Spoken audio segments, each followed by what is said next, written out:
Bonsoir, merci de vous joindre à nous pour ce nouveau journal de guerre. Au 249e jour de la guerre entre le Hamas et Israël, voici les principaux faits qu'il fallait retenir de la journée à 19 h, heure de Beyrouth.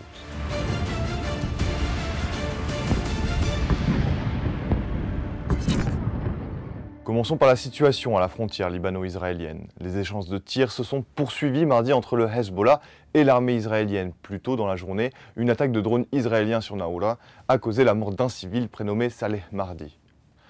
Un autre drone a visé un bâtiment vide à Kfar Kila et l'a détruit. Le village de Riam a également été sous le feu israélien. De plus, l'armée israélienne a annoncé que ses avions de chasse avaient frappé un complexe militaire de l'unité 4400 du Hezbollah, l'unité de renforcement logistique du parti.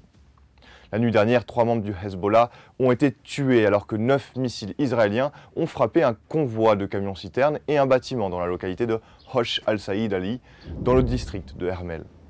Le bâtiment a été complètement détruit.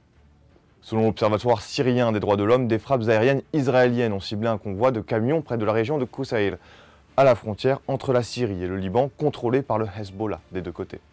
L'observatoire basé en Grande-Bretagne a révélé qu'un total de 5 personnes ont été tuées dans la frappe israélienne. Le Hezbollah a annoncé également avoir ciblé un bâtiment utilisé par des soldats israéliens sur le site de Metula, mais aussi sur celui de Yarden. De plus, les médias israéliens ont rapporté des incendies à plusieurs endroits dans le nord, résultant de fragments de missiles intercepteurs. Plus tôt, 40 roquettes ont été tirées du sud de Liban vers la Galilée et la Haute-Galilée. Dans la bande de Gaza, le Hamas a donné son accord de principe sur la formulation de la résolution de l'ONU quant à un cessez-le-feu. Le secrétaire d'État américain, Anthony Blinken, a aussi affirmé que le Premier ministre Benjamin Netanyahou lui avait réaffirmé son engagement à cette même résolution. Mais aucun accord entre les deux parties n'a encore été signé malgré des signes encourageants selon plusieurs sources diplomatiques et médiatiques. Plusieurs frappes israéliennes et des combats ont eu lieu dans le centre de Gaza vers la ville de Deir el-Balah. L'armée israélienne avait annoncé le lancement d'une opération dans la zone il y a 6 jours et a affirmé y mettre fin aujourd'hui. Des combats ont également eu lieu à Rafah et dans Gazaville. En Cisjordanie également, l'armée israélienne a lancé plusieurs raids dans différents villages de Cisjordanie depuis ce matin également. Le bilan humain depuis le début de la guerre à 19 h, heure de Beyrouth, selon les derniers chiffres du ministère de la Santé de Gaza, au moins 37 164 personnes ont été tuées dans les bombardements et les assauts israéliens. De plus, 84 832 personnes ont été blessées à Gaza.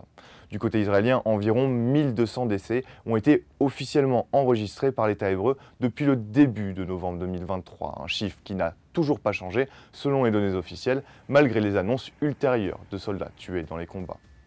À l'international, le secrétaire d'État américain Anthony Blinken a annoncé mardi, lors d'un sommet d'urgence en Jordanie, une nouvelle enveloppe d'aide américaine de 404 millions de dollars pour les Palestiniens, exhortant d'autres pays, y compris les critiques des États-Unis, à donner également de l'argent pour faire face à la crise humanitaire à Gaza. Il n'a cependant pas précisé comment les États-Unis allaient fournir cette aide, le Congrès américain ayant interdit les contributions supplémentaires au principal fournisseur d'aide sur le terrain, l'UNRWA, l'Agence des Nations Unies pour les réfugiés palestiniens.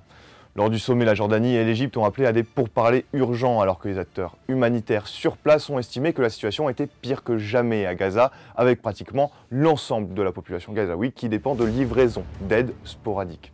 Plus tôt mardi, l'ONU a exprimé son inquiétude face au bilan civil du sauvetage de 4 otages par Israël à Gaza et au fait que des groupes armés palestiniens y détiennent des captifs. C'est tout pour le récapitulatif d'aujourd'hui. Rendez-vous demain pour un nouveau tour d'horizon de la situation. D'ici là, restez connectés sur notre site www.icbeyrouth.com ou dans la section guerre Israël-Hamas et sur tous nos réseaux sociaux.